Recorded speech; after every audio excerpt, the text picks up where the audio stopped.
Captain Marcus Wellington adjusted his ceremonial sword as he walked through the marble corridors of Kensington Palace. The morning sun streamed through the tall windows, casting long shadows across the polished floors. He had been serving as a royal guard for 15 years, and every day brought the same routine of inspections, briefings, and vigilant protection of the royal family. But this Tuesday morning felt different. Marcus couldn't shake the feeling that something was wrong. His instincts, sharpened by years of military service before joining the palace security, were telling him to stay alert. The palace was preparing for an important state dinner that evening, with foreign dignitaries and high-ranking officials expected to attend. The security briefing had been thorough as always. Inspector Sarah Chun from Scotland Yard's Royal Protection Unit had outlined the day's schedule, the guest list, and the multiple layers of security that would be in place. External perimeter guards, internal surveillance, plainclothes officers mingling with the staff, and the elite close protection team that shadowed the royal family members wherever they went. Marcus made his way to the East Wing, where he would begin his patrol. The palace was a maze of interconnected buildings, gardens, and courtyards.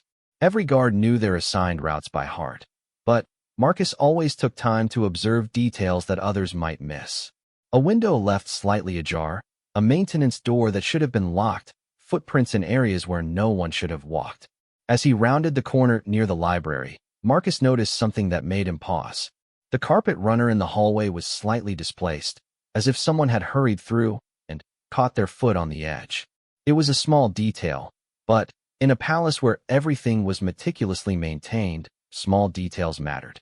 He pressed his earpiece and spoke quietly into his radio. "Control, this is Wellington. I'm in the East Wing library corridor. Can you confirm any authorized personnel in this area in the last hour?" The response came back immediately. "Negative, Wellington. That corridor should be clear until the afternoon tour preparations. What's your concern?" Marcus knelt down and examined the carpet more closely. There were faint scuff marks on the wooden floor beneath where the runner had shifted. Someone had definitely been here recently, and they had been moving quickly enough to disturb the carefully arranged furnishings. "I've got signs of recent movement in an area that should be secure. Requesting backup for a sweep of the East Wing." While waiting for backup, Marcus began a careful examination of the surrounding area. The library itself was locked, as it should be, but as he moved toward the service corridors that ran behind the main rooms, he noticed that one of the maintenance access doors was not fully closed. The electronic lock showed a green light, indicating it was properly secured, but the door itself was sitting about an inch away from the frame.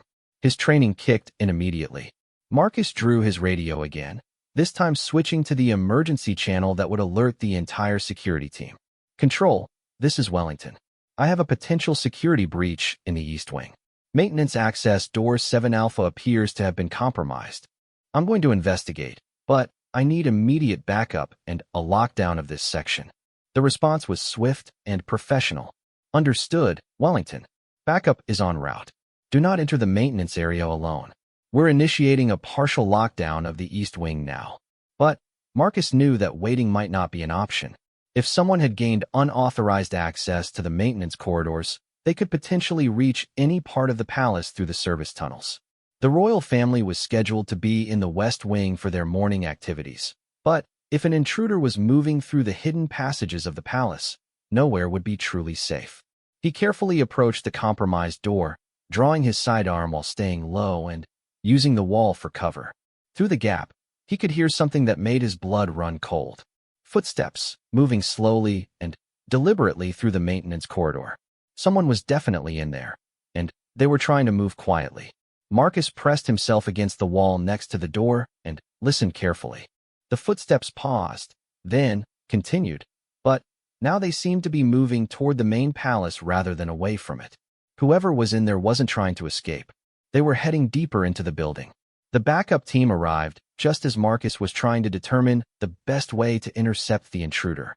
Sergeant Davies and Officer Thompson, both experienced palace guards, took positions on either side of the corridor while Marcus briefed them on what he had discovered.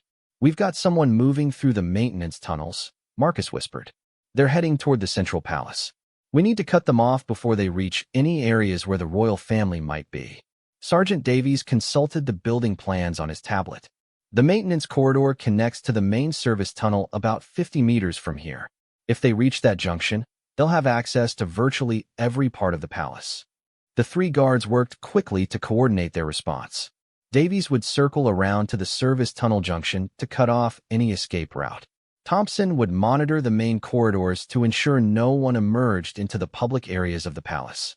Marcus would carefully enter the maintenance corridor to track the intruder. As Marcus slowly pushed open the compromised door, he could hear his heart beating in his ears. The maintenance corridor was dimly lit by emergency lighting, creating deep shadows that could hide a person. He moved forward step by step, his weapon ready, using his flashlight to illuminate the corners and alcoves where someone might be hiding. The corridor stretched for about 30 meters before reaching a T-junction. Marcus could see fresh footprints in the thin layer of dust on the floor, confirming that someone had recently passed this way. The prints seemed to be from standard work boots, the kind that maintenance staff might wear, but something about them struck Marcus as wrong. They were too clean, too new-looking. As he approached the junction, Marcus could hear voices echoing from somewhere ahead. At first, he thought it might be his backup team communicating through the tunnels, but as he listened more carefully, he realized the voices were coming from a different direction entirely.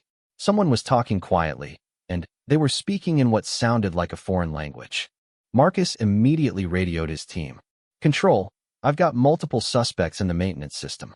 At least 2 individuals, possibly more. They appear to be coordinating some kind of operation.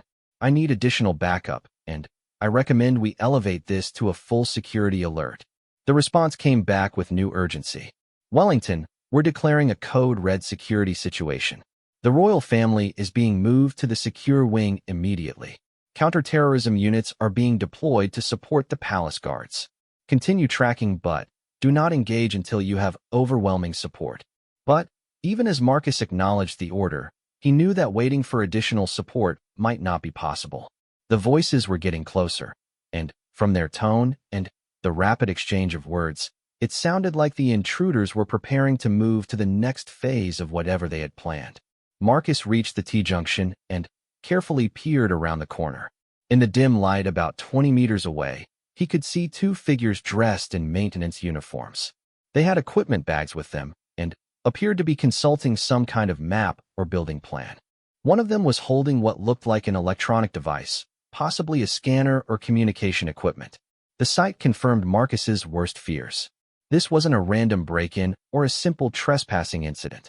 These individuals had come prepared with specific knowledge of the palace layout and professional equipment. They were here for a purpose, and that purpose almost certainly involved the royal family. Marcus carefully photographed the suspects with his phone, then retreated to a position where he could observe them without being seen. He needed to track their movements and gather intelligence while waiting for the specialized response teams to arrive. But he also needed to be ready to act immediately if the situation escalated or if the intruders made any move toward areas where they could threaten the royal family. As he watched, one of the suspects pulled out what appeared to be a small explosive device. Marcus's training and experience immediately told him that this was no longer just a security breach. This was an active terrorist threat, and the lives of some of the most important people in the country were at stake. The weight of responsibility settled on Marcus's shoulders as he realized that the next few minutes might determine whether this situation ended safely or became a national tragedy. His finger moved to his radio as he prepared to update the control room with this critical new information, knowing that his report would trigger the most serious emergency response protocols that the palace had ever implemented. Marcus pressed his back against the cold concrete wall of the maintenance tunnel, his heart pounding as he watched the 2 suspects through the shadows. The explosive device in the intruder's hand was small, but unmistakably dangerous. Years of military training had taught him to recognize different types of ordnance, and this looked like a sophisticated piece of equipment, not something improvised by amateurs. He whispered into his radio, keeping his voice as low as possible while still being audible to the control room. "Control, this is Wellington. The threat level has escalated significantly. I have visual confirmation of explosive devices. Repeat, we have confirmed explosives in the palace. These are not ordinary intruders." The response was immediate and intense.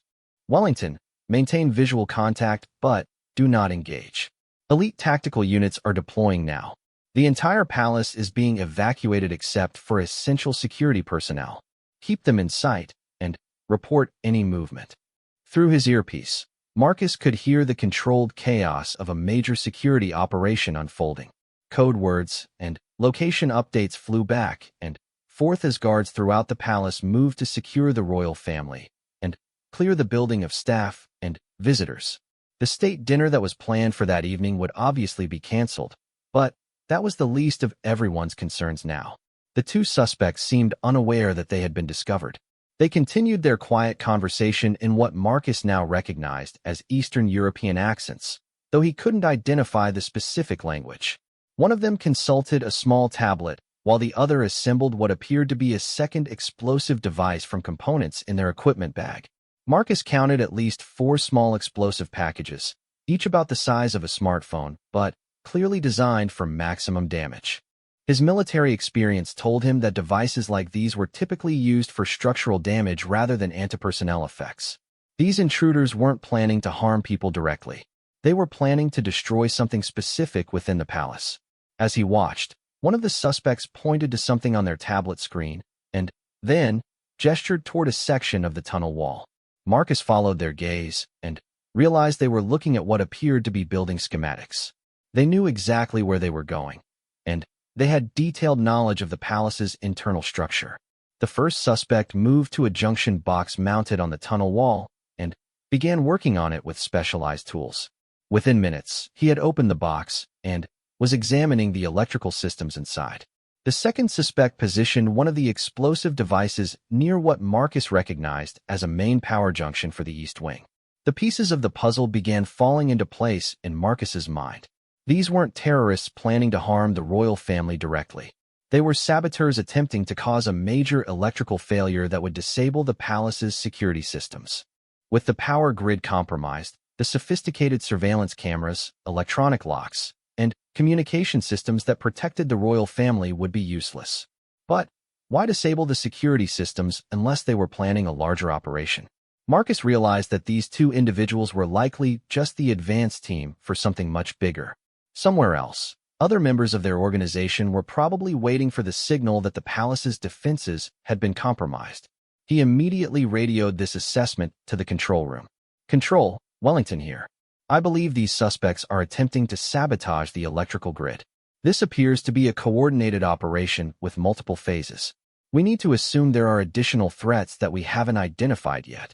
The response confirmed his worst fears. "Wellington, intelligence services are reporting unusual activity around the palace perimeter. We may be dealing with a multi-vector attack. Continue monitoring and be prepared to intervene if they attempt to activate any devices."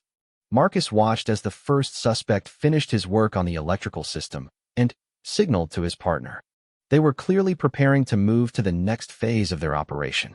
The second suspect placed the explosive device precisely against a cluster of electrical cables and began setting what appeared to be a timer. Time was running out. Marcus knew that if these devices detonated, the palace would be plunged into darkness, and the royal family would be virtually defenseless against whatever attack was planned to follow. He had to act, even though backup was still several minutes away. But before he could make his move, the situation changed dramatically. The second suspect suddenly looked up from his work and stared directly at Marcus's position. Somehow, despite all his precautions, he had been spotted. The suspect shouted something in his native language to his partner, who immediately dropped his tools and reached for something inside his jacket. Marcus saw the glint of metal and realized the man was drawing a weapon. There was no time to wait for backup anymore. Marcus stepped out from his concealment position, his service pistol aimed directly at the armed suspect. "Armed police, drop your weapons and step away from the explosive devices immediately." The tunnel erupted into chaos. The first suspect dove for cover behind a support beam while fumbling with what appeared to be a radio or trigger device. The second suspect raised his pistol and fired 2 rapid shots in Marcus's direction, the sound echoing deafeningly through the concrete corridor. Marcus rolled behind a junction box as the bullets sparked off the metal pipes near his head. His military training took over completely, and he found himself operating on pure instinct and muscle memory. He leaned out from cover and returned fire, his shots carefully aimed to neutralize the threat without risking damage to any critical infrastructure. The armed suspect staggered and dropped his weapon, clutching his shoulder where Marcus's shot had found its mark. But the first suspect was still working frantically with his device, and Marcus could see that he was trying to activate the explosives remotely. "Drop the detonator," Marcus shouted, moving to get a better angle on the first suspect. "Drop it now, or I will shoot." Instead of complying, the suspect stood up and held the device high, shouting something that sounded like a countdown. Marcus had seconds to make a decision that could save or doom the entire operation. He took careful aim and fired a single shot, not at the suspect, but at the electronic device in his hand. The gadget exploded into fragments of plastic and circuitry, sparking briefly before going dead. The suspect stared at his empty hand in shock, then slowly raised both hands in surrender. The immediate threat was neutralized, but Marcus knew this was far from over. He quickly secured both suspects, zip-tying their hands behind their backs with restraints from his utility belt, while calling in a detailed report to the control room. "Control, this is Wellington. I have 2 suspects in custody in the East Wing maintenance tunnel. The explosive devices have been rendered safe temporarily, but we need bomb disposal experts here immediately. Both suspects are alive, but require medical attention." Within minutes, the tunnel was filled with tactical officers, paramedics, and bomb disposal experts. Marcus briefed the team leaders on everything he had observed, including his assessment that this was likely part of a larger coordinated attack. As the bomb disposal team carefully examined the explosive devices, their leader confirmed Marcus's fears. "These are sophisticated remote detonators," the expert explained. "They were designed to be triggered from a distance, probably as part of a coordinated sequence. If this team had succeeded, someone else would have been ready to exploit the security failure." The interrogation of the 2 suspects began immediately, conducted by specialists from the counterterrorism unit. Within an hour, they had confirmed that this was indeed part of a larger plot involving at least 6 additional operatives positioned around London. The suspects had been planning to disable the palace's electrical systems at precisely the same moment that their associates launched diversionary attacks at several other high-profile locations around the city. While security forces were responding to the diversions, a third team would have attempted to breach the palace during the confusion and blackout. Marcus stood in the command center as reports came in from around the city.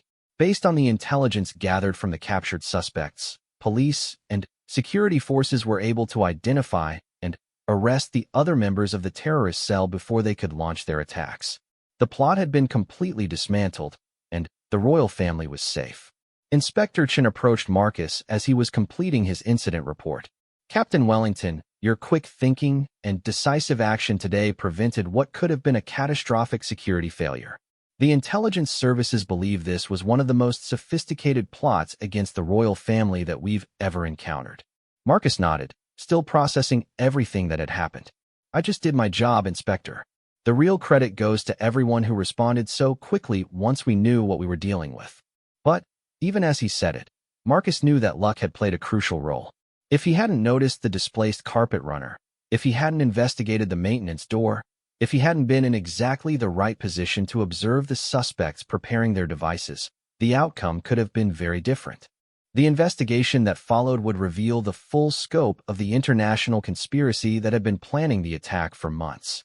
The 2 suspects Marcus captured were members of a sophisticated terrorist organization with connections across multiple countries and access to military-grade equipment and intelligence. As Marcus finally headed home that evening, the palace was once again secure, and the royal family had returned to their normal activities. The state dinner had been rescheduled, and by the next morning, most of the world would never know how close they had come to a major international incident. But Marcus would never forget the weight of those moments in the maintenance tunnel when the safety of the royal family and the security of the nation had rested in his hands. 3 weeks after the incident in the palace tunnels, Captain Marcus Wellington found himself sitting in a windowless conference room at Tim's house, the headquarters of MI5. The investigation that had begun with his discovery of 2 intruders had expanded into one of the largest counterterrorism operations in recent British history. Detective Chief Inspector Sarah Chun sat across from him at the polished table, surrounded by files, photographs, and computer printouts that told the story of a conspiracy that reached far beyond what anyone had initially imagined. The two suspects Marcus had captured, identified as Viktor Petrov and Alexander Kozlov, had provided information that led to arrests across 3 countries and the disruption of an entire terrorist network. What we've learned from Petrov and Kozlov is frankly terrifying. Inspector Chen began, opening one of the thick files. This wasn't just an isolated attack on the royal family. It was part of a much larger operation designed to destabilize several European governments simultaneously. The photographs she spread across the table showed surveillance images of the other members of the terrorist cell. Marcus recognized some faces from the initial intelligence briefings, but others were completely unknown to him. Men and women of various nationalities, ages, and backgrounds, united by their involvement in an organization that called itself the European Liberation Front. According to the intelligence gathered during the interrogations, the attack on the palace was meant to be the centerpiece of what they called Operation Blackout. The plan was to coordinate attacks on government facilities in London, Paris, and Berlin on the same day, creating a crisis that would overwhelm the security services of all 3 countries.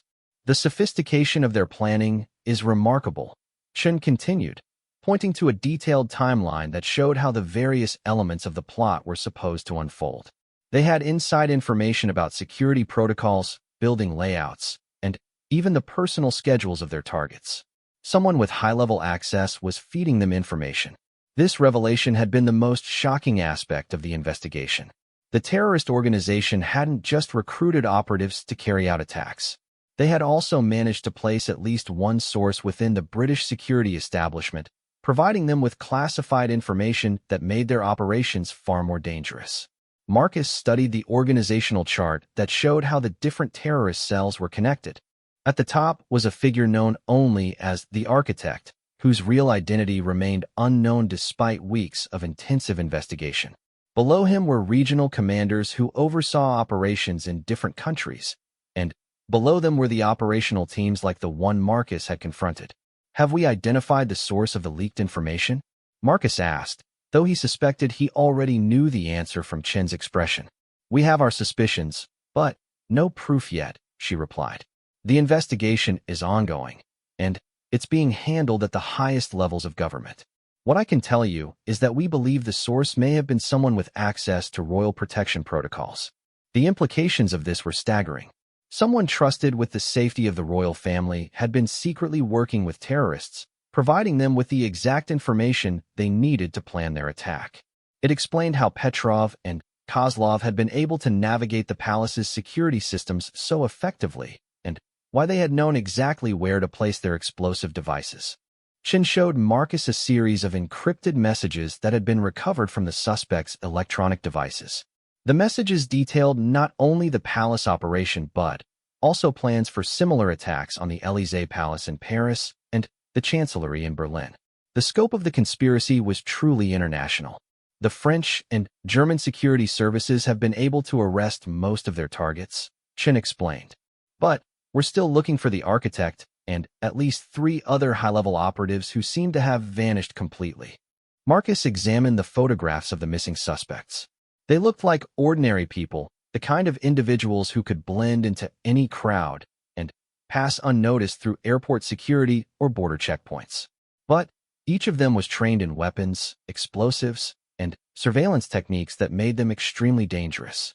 The investigation had revealed that the European Liberation Front had been operating for at least 5 years, building up their network slowly and carefully while planning for a single, coordinated operation that would announce their existence to the world in the most dramatic way possible. They claimed to be fighting against what they called the corrupt European establishment, but their methods and targets showed that they were simply terrorists seeking to cause maximum chaos and destruction. "What's particularly concerning," Chen continued, "is the level of funding behind this operation. The equipment, the training, the coordination across multiple countries. All of this requires significant financial resources. We believe they may have backing from a state actor, though we haven't been able to prove it yet." The geopolitical implications of the conspiracy were complex and troubling. If a foreign government was indeed supporting terrorist operations against European targets, it represented a new and dangerous escalation in international tensions.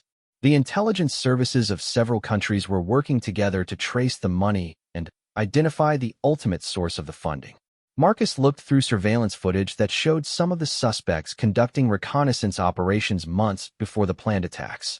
They had been watching government buildings, studying security procedures, and timing the movements of guards and officials with professional precision. "There's something else you should know," Chen said, her expression becoming even more serious. "Based on the intelligence we've gathered, there may have been a backup plan if the primary operation failed.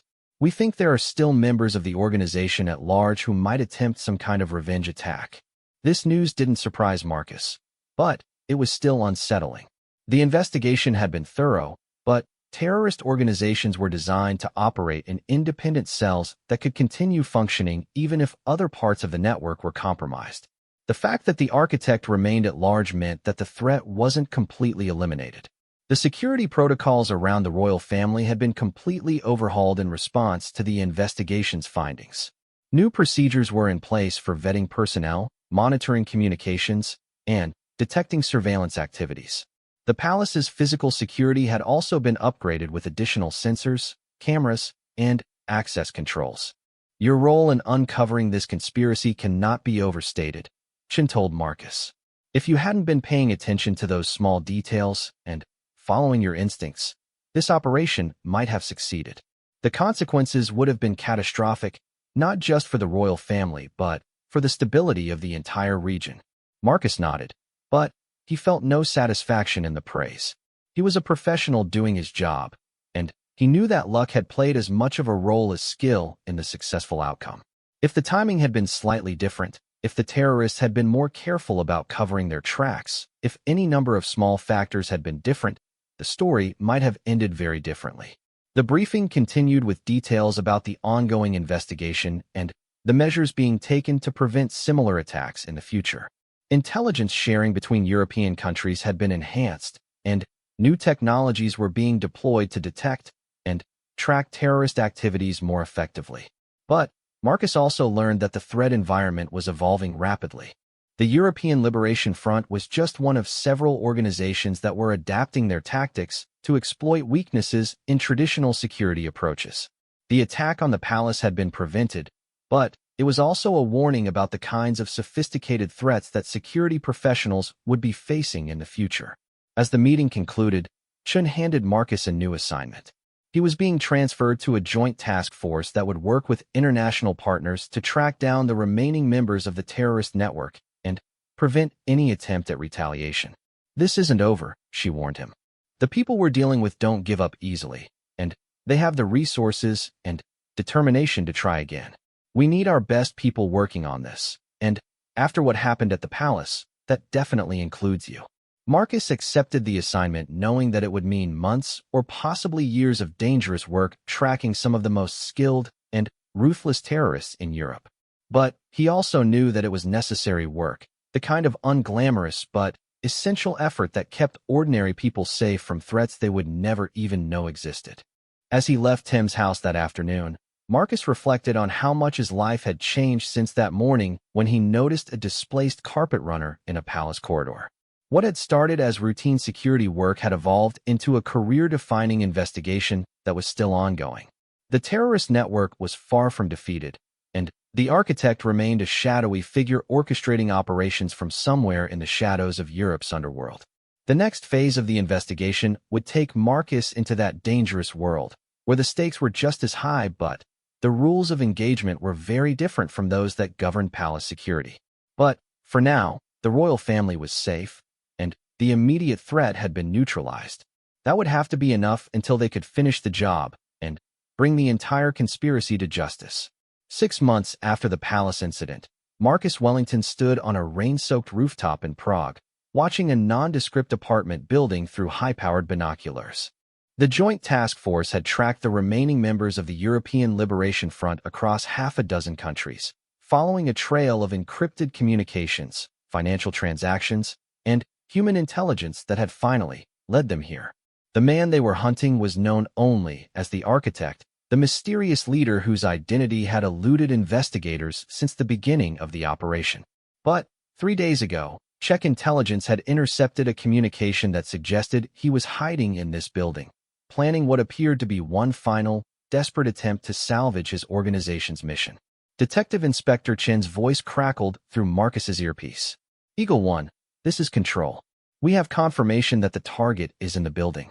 Thermal imaging shows at least 4 individuals on the 3rd floor, and we've identified unusual electronic equipment that suggests they're planning another operation. Marcus adjusted his position to get a better view of the building's exits. After months of tracking shadows and chasing false leads, they were finally close to ending this nightmare. But the architect hadn't survived this long by being careless, and Marcus knew that the next few hours would be the most dangerous part of the entire investigation. The task force had learned a great deal about their enemy during the long hunt. The architect was actually Dr. Elena Vasquez, a former university professor who had become radicalized after losing her family in what she believed was a government cover-up of a chemical plant accident. Her academic background in systems engineering and project management had made her uniquely qualified to plan and coordinate complex terrorist operations. We've also identified 2 of the individuals with her, Chen continued. Thomas Mueller, an explosives expert who escaped from German custody 2 months ago, and Maria Santos, a communications specialist with connections to several other terrorist organizations. The 4th person is unknown, but we're assuming he's armed and dangerous. The building was surrounded by teams from multiple countries' security services, but they had to be careful not to spook their targets into doing something desperate. Intelligence suggested that Vasquez and her team were preparing for what they called a legacy operation, a final attack that would cement their organization's place in history, even if it meant their own capture or death. Marcus studied the building's layout on his tablet. It was an old communist-era apartment block with thick concrete walls and multiple stairwells. Perfect for someone who wanted to hide, but also potentially perfect for someone who wanted to make a final stand. The fact that Vasquez had chosen this location suggested that she wasn't planning to surrender quietly. Eagle teams, this is Control. Chen's voice came through again. We've detected what appears to be bomb-making materials in the target apartment. Approach with extreme caution and be prepared for the possibility that they've rigged the entire floor with explosives. This development changed everything. Marcus had been preparing for a straightforward arrest operation, but if the terrorists had turned their hideout into a potential bomb, the situation became exponentially more dangerous, not only for the task force, but for the hundreds of innocent people living in the surrounding buildings. The tactical team leader, a German GSG-9 officer named Klaus Weber, came on the radio with the assault plan. We're going to use a coordinated breach from both stairwells simultaneously. Eagle 1 and Eagle 3 will take the primary approach, while Eagle 2 secures the rear exit. The bomb disposal team will be standing by, but we need to neutralize any detonation threat immediately. Marcus checked his equipment one final time. He was carrying his standard sidearm plus additional ammunition, flashbang grenades, zip tie restraints, and a small explosive charge for breaching doors. But, more importantly, he was carrying the experience of 6 months hunting these people and the knowledge that this was likely their last chance to bring them to justice. The approach to the building was tense, but uneventful. The task force had spent days studying the area and identifying all possible escape routes. Local police had quietly evacuated the adjacent buildings and established a perimeter that would prevent any civilians from wandering into the danger zone. As Marcus entered the building through the main entrance, he was struck by how ordinary everything seemed. This was just another rundown apartment building in a working-class neighborhood, the kind of place where people raised families and lived quiet, normal lives. It was hard to believe that international terrorists were hiding just a few floors above, planning operations that could destabilize entire governments. The climb to the 3rd floor was nerve-wracking. Every step on the concrete stairs echoed through the stairwell, and Marcus knew that anyone listening would be able to track their approach. But stealth was no longer the priority. Speed and overwhelming force were the only things that would prevent the terrorists from having time to activate any explosive devices they might have prepared.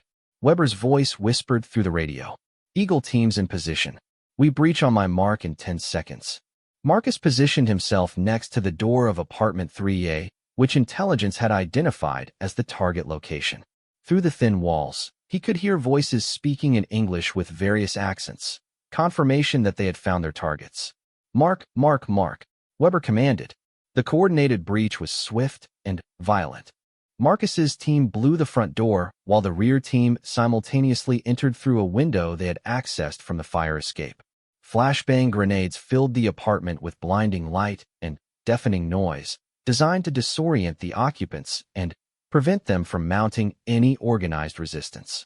Marcus entered the apartment immediately after the flashbangs detonated, his weapon ready and his eyes scanning for threats. The first thing he saw was Dr. Elena Vasquez herself, a woman in her 50s with graying hair and the kind of intense expression that spoke of absolute dedication to her cause.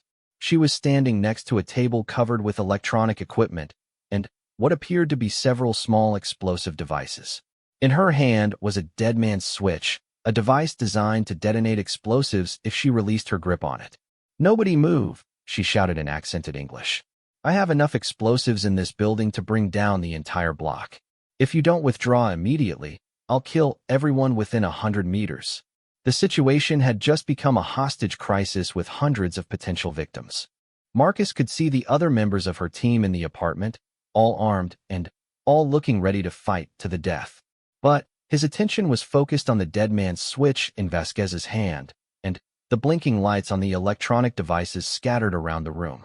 Weber's voice came through the radio, calm but urgent. "All teams, we have a dead man switch situation. Do not fire unless you have a clear shot that will prevent detonation. Bomb disposal is assessing the threat level now." Marcus kept his weapon trained on the other terrorists while trying to get a better view of the explosive setup. His training in military ordnance disposal told him that the devices looked sophisticated and probably powerful enough to do serious damage to the building structure. "Dr. Vasquez," Marcus said, using the calmest voice he could manage, "there are innocent families in this building. Children who have nothing to do with your fight. You don't want to hurt them." Vasquez's eyes were wild with the desperation of someone who knew her cause was lost but was determined to make her final statement as dramatic as possible. "The corrupt system you serve has killed far more innocent people than I ever will," she replied. "This is justice for all the victims of government oppression." The standoff continued for several tense minutes while the bomb disposal experts tried to assess the situation remotely. Marcus could see sweat beading on Vasquez's forehead despite the cool temperature in the apartment. The stress of maintaining her grip on the dead man's switch was clearly taking its toll. But Marcus had noticed something that gave him hope. The electronic devices on the table had several cables running to different parts of the apartment, but one of the connections looked loose. If the bomb making had been rushed or improvised, there might be a weak point in the system that could be exploited. He slowly moved to get a better angle on the table, while keeping up a steady stream of conversation designed to distract Vasquez from his movement. "Tell me about your family, doctor. The ones you lost in the chemical accident. They wouldn't want you to hurt other families, would they?" The mention of her personal tragedy caused Vasquez to hesitate for a moment, and, in that instant of distraction, Marcus saw his opportunity. He fired a single, precisely aimed shot at the loose cable connection, severing it cleanly without hitting any of the explosive components. The electronic devices immediately went dead, their blinking lights extinguished. The dead man's switch was still potentially active, but the main bomb system had been disabled.